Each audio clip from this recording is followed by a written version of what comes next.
BPSC TRE 3.0 के लिए आवेदन की प्रक्रिया को अब समाप्त कर दिया गया है, अर्थात 26 तारीख तक इसकी अंतिम तिथि थी, जो बिना विलंब शुल्क के थी। उम्मीद लगाई जा रही थी कि यह प्रक्रिया शायद 1-2 दिन तक बढ़े। उसके 1-2 कारण और थे कि रजिस्ट्रेशन अभी तक बहुत कम हुए थे। आज के इस वीडियो में मैं उस आवेदन तिथि को लेकर के आपको कुछ बातें स्पष्ट करना चाहूंगा कि आवेदन की संख्या क्या है, कंपटीशन का लेवल क्या रहेगा, परीक्षा की संभावना कब तक रहेगी, एडमिट कार्ड आने की पॉसिबिलिटी क्या रहेगी, और एक बहुत बड़ी अपडेट अभी आप देख पा रहे हैं कि 40,000 प्लस पदों पर नई भर्ती की भी संभावना आपके सामने है, और वह किसके लिए है वो भी मैं आपको फाइनली कंफर्म करता हूं। सबसे पहले बता दूं कि बीपीएससी टीआरई 3.0 के लिए हम लोग सब कुछ लगभग अपडेट कर चुके थे। 23 तारीख अंतिम तिथि थी, 25 तारीख तक विलंब शुल्क के साथ यहां पर दी गई थी, डेट दिया गया था। 2 से 3 दिन बढ़ाकर 26 तारीख तक आवेदन करने की प्रक्रिया को फाइनल किया गया था। आज हम लोग 27 तारीख पर है, मतलब अब सब कुछ क्लियर है कि अब आपकी आवेदन की प्रक्रिया समाप्त हो चुकी है। एक बार अगर पदों के हिसाब से थोड़ा सा आवेदन के अपडेट को आप लोग देख ले तो बहुत कुछ यहाँ पर जितने भी हमने प्रश्न लिखे हैं जो आपके मन में भी इस समय होगा, अगर आप सीरियसली तैयारी कर रहे हैं और सच में अपने आप को एक कंप्यूटर मान रहे हैं और इस परीक्षा के हिसाब से खुद को क्वालिफाई होने की दृष्टि से देख रहे हैं, तो आपको लगभग वो सारी बातें ध्यान में रखनी होगी जो आपकी तैयारियों में बाधा ना बने और सच में आपको अगर एक स्ट्रेटजी आपने प्लान किया है तो आपको एक सही दिशा में लेकर जाए। यहां पर हम आवेदन समाप्त होने के बाद जब अनुभव कर रहे हैं, कुल लगभग 87,774 पदों पर यह नियुक्ति थी, जो आपकी जरूरत के हिसाब से आपके आंकड़े में डिपेंड करती है कि आप किस वर्ग में अप्लाई किए हैं, उसके हिसाब से देखा जाता है। मैं यहां पर टोटल रजिस्ट्रेशन की बात करूं तो रजिस्ट्रेशन लगभग जो बिना शुल्क के हुए हैं, अगर हम यहां पर इस आंकड़े को थोड़ा सा दिमाग से निकाल दे जो मैंने 4.65 लिखा है, ये फाइनल अपडेट जब बीपीएससी की साइट पर प्रेजेंट किया जाएगा तो आएगा और लगभग एक आंकड़े को प्रेजेंट वहां पर कर दिया जाएगा। जो अभी की डेट में आपके सामने अपडेट है, बिना शुल्क के साथ लगभग 4,80,000 4.80 लाख के आसपास रजिस्ट्रेशन हुए हैं, जो मायने में अगर देखा जाए तो काफी कम है। अगर हम लोग इतने पदों के लिए यहां पर सोच रहे हैं तो इस पद के हिसाब से कम आवेदन हुए हैं। कारण इसके हैं कि स्टेट का रिजल्ट भी नहीं था, और कारण इसका यह भी है कि सीटेट में रिसीटेड का रिजल्ट आने के बाद बहुत सारे लोगों ने अपनी यहां पर आवेदन की प्रक्रिया को बढ़ाया भी था। तो दोनों कारण थे और उस कारण के हिसाब से अच्छा कुछ कारण और भी हैं, जिसका प्रश्न मेरे पास भी आपका आया है कि कई सारे लोग का कहना था कि सर हम 1.0 2.0 में अप्लाई कर चुके हैं, 3 ही अटेम्प्ट हैं और सच में अभी तक 3 ही अटेम्प्ट का कॉन्सेप्ट है, तो क्या हम इसमें अप्लाई करेंगे, हो सकता है 4.0 में हमें मौका ना मिले, हमारी तैयारियां इसमें अच्छी नहीं है तो हम इतने कम समय में नहीं कर सकते, तो हम 4.0 की तरफ जाएं। ये बड़ा कसमकस का प्रश्न है, इसमें उत्तर देना सच में बहुत ही टफ होता है। तो अब ऐसी स्थिति में हम आपको सुझाव तो दे सकते हैं, सलाह दे सकते थे, लेकिन उसका कोई अर्थ नहीं निकलता है। आप अपने विवेक से, अपने बुद्धि से अपने आप को इस प्रक्रिया में शामिल किए हैं और आप अलग अलग वर्गों में अपनी जरूरत के हिसाब से अप्लाई किए हैं। यहां पर लगभग 480 485 के हिसाब से टोटल आवेदन हुए हैं जो बिना शुल्क के थे, लेकिन फाइनल अपडेट जो होकर आ रहा है लगभग 460 या 65 के हिसाब से आपके पास आंकड़े हैं, जितने लोगों ने फाइनली अपडेट कर दिया था, मतलब शुल्क भी जमा कर दिया है इस प्रक्रिया में पार्टिसिपेट करने के लिए। अगर हम पदों के हिसाब से या वर्ग के हिसाब से देखें तो कक्षा 1 से 5 तक जिसमें 28,026 पद थे, ठीक ठाक पद थे, 1.5 लाख से ज्यादा आवेदन यहां पर हुआ है। 1.5 लाख से ज्यादा आवेदन मतलब ठीक आवेदन हम कह सकते हैं। अब इसको हम बहुत बड़ी संख्या आप किसी दृष्टि से नहीं कह सकते, क्योंकि 28,000 पद ठीक ठाक पद होते हैं और उसके तुलना में अगर हम 1.5 लाख का आवेदन देख रहे हैं तो कम ही है। ठीक है, इधर अगर हम बात करें कंपटीशन के लहजे से 6 to 8, जिसमें बहुत सारे अभ्यर्थी 6 to 8 के हैं, ज्यादातर प्रायोरिटी भी लोगों की 6 to 8 होती है। 19,645 पद जहां पर वरीयता भी है, आपको पता है कि एसएसटी का वर्ग है, साइंस मैथ्स का वर्ग है। 185 के आसपास आवेदन यहां पर हुआ है, 1,85,000 के आसपास। अब यहां पर संख्या भी ज्यादा है, ये पद की संख्या भी कम है, और इसमें मैं बता दूं जो कंपटीशन का लेवल होगा, ज्यादा प्रायोरिटी यहां पर मैं जब देख पा रहा हूं, ज्यादातर लोगों ने मैथ साइंस में अप्लाई किया है। मैथ साइंस में आपने देखा था 3,000 2,000 लगभग 6,000 के आसपास टोटल पद हैं अगर इस पूरे आंकड़े को देखा जाए। तो यहाँ पर 6,000 से ज्यादा पदों के लिए अगर हम संख्या की बात करें तो उसमें भी आधी संख्या के आसपास लोगों ने मैथ्स और साइंस में अप्लाई किया है। तो ठीक ठाक कंपटीशन 6 to 8 में मैथ साइंस में देखने को मिलेगा। बहुत सारे अभ्यर्थियों ने इस प्रक्रिया में पार्टिसिपेट किया है। बात हम लोग यहाँ पर 9 to 10 की करें और 11 to 12 की। 9 to 10 में आप देख रहे हैं 16,970 टोटल पद थे और 80,000 से अधिक लोगों ने यहाँ पर आवेदन किया है। उसका कारण है, आप जान ही रहे हैं कि यहाँ पर बहुत सारे लोगों के पास जो है मतलब यहाँ पर कई सारे कंफ्यूजन्स थे। अगर 9 to 10 और 11 to 12 में अप्लाई करने को लेकर, एक तो अटेम्प्ट की काउंटिंग को लेकर बड़ा टेंशन था और बहुत सारे भ्रम थे, जिस वजह से यहाँ पर देखिए आप आवेदन की संख्या बहुत कम ही आई हुई है।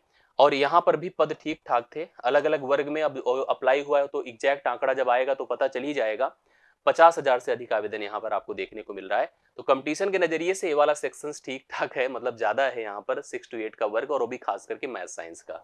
तो कुल मिला के आवेदन को लेकर के इतनी बातें जो मैं कंक्लूड कर पाया हूँ, मैं निकाल पाया हूँ आंकड़े अपने रिसोर्सेज से, अपनी जानकारियों से, वो हमारे पास ये लगभग ये है। अब बात एक मन में आती है कि परीक्षा को लेकर के क्या रहेगा, एग्जाम को लेकर के मैं थोड़ा सा अपडेट आपको दे देता हूँ। ठीक है, मैं उम्मीद कर रहा था अगर परीक्षा की जो आवेदन की तिथि 1-2 दिन बढ़ेगी तो एग्जाम को भी लेकर के उसी हिसाब से 4-5 दिन 7 दिन का गैप देखा जाएगा। लेकिन आवेदन तिथि नहीं बढ़ी, 26 ही रह गई और 26 पर सब समाप्त हो गया।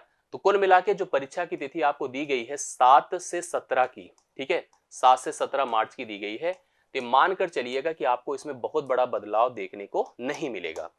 उम्मीदों के हिसाब से परीक्षा आपकी इसी दौरान हो जाएगी और इस दौरान में अगर दिन बढ़ेगा तो 2-4 दिन ऊपर ही आपको देखने को मिलेगा, इससे ज्यादा की संख्या नहीं। जैसे एक अनुमान आपने देखा था कि पेपर कटिंग भी थी जहां पर परीक्षा को 9, 15, 17 को दिखाया गया था, तो हो सकता है वही। और सबसे बड़ी बात की संख्या भी बहुत ज्यादा नहीं है, जितने लोग अभी पार्टिसिपेट किए हैं, रजिस्ट्रेशन किए, क्या सभी लोग परीक्षा ही देंगे? नहीं।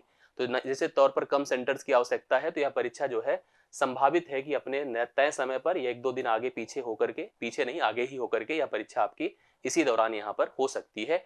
इसकी उम्मीद आप लगा सकते हैं 95%। और परीक्षा के लिए आप लोग तैयार रहें, क्योंकि अभी आप आज 27 तारीख पर है, 2 दिन का वक्त आप फरवरी में देख रहे हैं, अगले 10 से 12 दिन और आपको दिख रहे हैं परीक्षा के लिए। तो कुल मिला के परीक्षा के लिए हम लोग लगभग इसी दौरान रहें।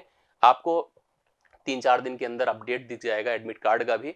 तो लगभग सारी अपडेट, सारी सूचनाएं, सारी जानकारियां आपके पास है इस परीक्षा को लेकर के।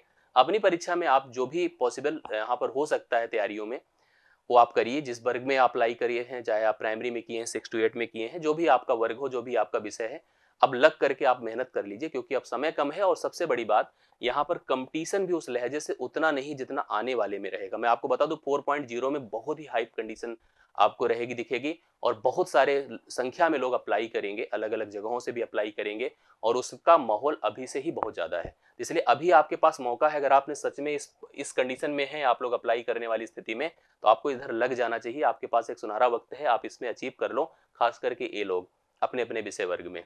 ठीक है, परीक्षा तिथि भी हो गई कंफर्म और डेट भी एग्जाम को लगभग हम लोग इस पर बात कर चुके हैं। मैं अपने हिसाब से जो बता रहा हूँ, ये आंकड़े संभवतः सही हो जाएंगे, और मैं अपनी रिसर्च के हिसाब से चीजें अप्लाई आपको देता हूँ, अपडेट भी देता हूँ, तो उस हिसाब से आप मान के चलो कि लगभग ये सारी चीजें होंगी। एक मैं आपको अपडेट देने वाला था, जैसे आज भी आपने पेपर में देखा होगा, ये आपको दिख रहा होगा कि यहाँ पर 40,506 प्रधान शिक्षकों की भर्ती प्रक्रिया प्रारंभ। मैंने इसके बारे में आपको एक बार और डिस्कस किया था, लेकिन एक डिस्कशन हमने एक लाइन में ही किया था। आज इसको लेकर के एक अपडेट आप पेपर में देख पा रहे हैं। और सबसे इंपॉर्टेंट, इसको लेकर के जो पार्टी है, जो इस समय वहां पर, आप जेडीयू जानते हैं पार्टी, वो पार्टी ने पहले से ही अपने नियमावली में कंफर्म किया था, उनके रोस्टर में चीजें थी फाइनली, कि 40,506 प्रधान अध्यापकों की या शिक्षकों की नियुक्ति होगी। इसमें हो सकता है आप में से बहुत सारे लोग इस प्रक्रिया में ना हो, दौड़ में ना हो, लेकिन उनके लिए है जो कि ऑलरेडी अप्लाइड हैं, जो ऑलरेडी कार्य कर रहे हैं, और वह एक पूरा सिस्टम यहाँ पर पेपर में बनकर आया है। और यह इनकी पूरी नियमावली जो आप अगर देखेंगे तो आपके पास होना चाहिए, मैं पीडीएफ लगवा दूंगा, आप देख लीजिएगा। यहाँ पर पूरी नियमावली इनकी आई हुई थी, और इनके जो है मुख्य बिंदु इनमें यही चीज रखा हुआ था कि हम लोग यहाँ पर 1 से 5 तक और इसके प्रधान अध्यापकों की नियुक्ति को करेंगे। तो और ये पहले से ही पन्ने पर आपको प्रेजेंट किया गया था, दिखाया गया था। आज आपने देखा होगा कि पेपर में साफ साफ दिया है, इसके कुछ मुख्य बिंदु आप नोट कर लीजिएगा। ये आपके पास होगा कि 40,506 हेडमास्टर, जो हेडमास्टर होते हैं, उनकी नियुक्ति कराई जानी है। और इसके लिए शिक्षा विभाग ने नियुक्ति की अधियाचना सामान्य प्रशासन को भेज भी दिया है। ये सबसे इंपॉर्टेंट है कि शिक्षा विभाग ने सामान्य प्रशासन को इसकी नियुक्ति की अधिसूचना को भेज भी दिया है। इसके बाद उम्मीद है कि जल्द ही, मतलब अभी उम्मीद है कि जल्द ही बीपीएससी विज्ञापन जारी कर आवेदन की मांग करेगा, आवेदन के लिए डिटेल मांगेगा। और इस तरह काफी समय से लंबित चल रही इस नियुक्ति का इंतजार अब समाप्त होने वाला है। इसमें कुछ बातें आपको कंफर्म मैं बता दूं कि राज्य के सरकारी प्रारंभिक स्कूलों में कार्यरत जो कार्य कर रहे हैं, ठीक है, जो कार्य कर रहे हैं जो अध्यापक, उनके लिए यह वैकेंसी है। लेकिन उनके लिए ध्यान देने की जरूरत है कि उनकी न्यूनतम जो है कार्यवधि 8 साल की होनी चाहिए, मतलब 8 साल का उनके पास अनुभव रहेगा तो लोग इस पर अप्लाई कर सकते हैं। पिछले सप्ताह ही बिहार प्रारंभिक विद्यालय प्रधान शिक्षक नियमावली 2024 को राज्य कैबिनेट की स्वीकृति मिल भी चुकी है। इधर जिलावार पदों के रोस्टर पर विभाग पहले से ही काम कर रहा है। आपने देखा था जिलावार, उसमें अभी आपने अभी जो इसका भी फाइनल देखा था उसमें भी जिलावार कार्य कर रहा है, तो इसमें कोई ऐसी डाउट की बात नहीं है। यहाँ पर एक चीज और कंफर्म किया गया है कि भाग लेने, अच्छा यहाँ पर भी 3 अटेम्प्ट ही मिलेगा। यहाँ पर अटेम्प्ट को लेकर के भी कंफर्म किया गया है, तो अटेम्प्ट को लेकर आप बहुत अपडेट कर लीजिए कि 3 अटेम्प्ट का कॉन्सेप्ट आपके यहाँ एकदम क्लियर होने जा रहा है। 5 अटेम्प्ट के लिए हम लोग उम्मीद कर रहे हैं, लेकिन 3 अटेम्प्ट आपका फाइनल है। अभ्यर्थियों को अधिकतम 3 बार ही बीपीएससी द्वारा लिखित आयोजित परीक्षा में भाग लेने का मौका मिलेगा। इसका जो पैटर्न है परीक्षा का निर्धारण है वो सब कुछ बीपीएससी करेगा, और जिसमें वह शिक्षा विभाग से राय भी लेगा, शिक्षा विभाग की परामर्श लेगा। नियुक्ति परीक्षा के वर्ष में शिक्षक की अधिकतम आयु 58 वर्ष से कम होनी चाहिए, मतलब 58 साल के अंदर वह शिक्षक होगा। इस प्रकार से यहाँ पर यह पेपर अपडेट, और विभाग जो बीपीएससी है उसके आप कैलेंडर में भी इसकी सूचना पहले से प्राप्त कर चुके हैं, तो यह वैकेंसी बहुत जल्दी देखने को मिलने वाली है। तो कुल मिला के बीपीएससी को लेकर के इतनी अपडेट अभी तक मेरे पास थी।